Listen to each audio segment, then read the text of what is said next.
வணக்கம். இப்போ இந்த வீடியோ ப்ரெசன்டேஷனில் நம்ம எம்சிஎக்ஸ் காப்பர் மார்க்கெட்டில் இன்றைக்கி எப்படியே ட்ரேட் பண்ணலாம் அப்படின்றத பற்றி பார்க்கலாம். அதுக்கு முன்னாடி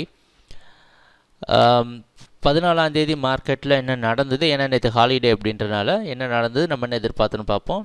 இந்த 416 அப்படின்றது மிக முக்கியமான ஒரு ரெசிஸ்டன்ஸ் அப்படின்றது நம்ம பார்த்துருந்தோம். இந்த 416க்கு மேலே மார்க்கெட் போகிற சமயத்தில் நல்ல அப் ட்ரெண்டுக்கு சாதகமாக இருக்குன்னு எதிர்பார்த்தோம். அந்த அடிப்படையில் ப்ரைஸ் ஓப்பன் ஆனதுக்கப்புறம் தொடர்ந்து 416 டார்கெட் பண்ணியிருக்கு.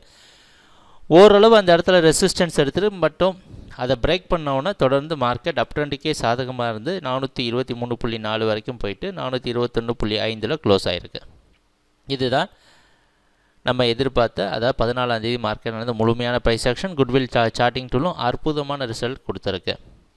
சரி, இன்றைக்கி மார்க்கெட்டில் என்ன பண்ணலாம் அப்படின்னு பார்த்தோன்னா, இன்றைக்கி ஒரு பெரிய சர்ப்ரைஸ் இருக்குது காப்பர் ட்ரேடர்ஸ்க்கு. அது என்னென்னு பார்த்தோன்னா, இன்றைக்கி மார்க்கெட்டுடைய ப்ரைஸ் ஓப்பனிங்.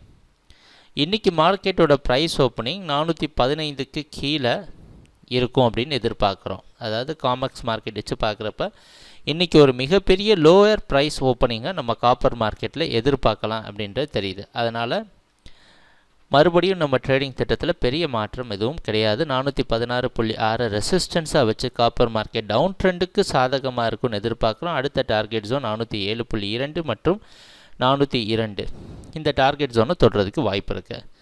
சரி, ட்ரேடிங் நடக்கிறப்போ பார்ப்போம் என்னென்ன மாற்றங்கள் வருதுன்னு. எப்பவும் போல் குட்வில் சார்ட்டிங் டூல் உங்களுக்கு உதவியாக இருக்கும். எங்கள் வீடியோ ப்ரெசன்டேஷனை தொடர்ந்து பார்த்துட்டு வந்ததுக்கு மிக்க நன்றி, மகிழ்ச்சி, வணக்கம்.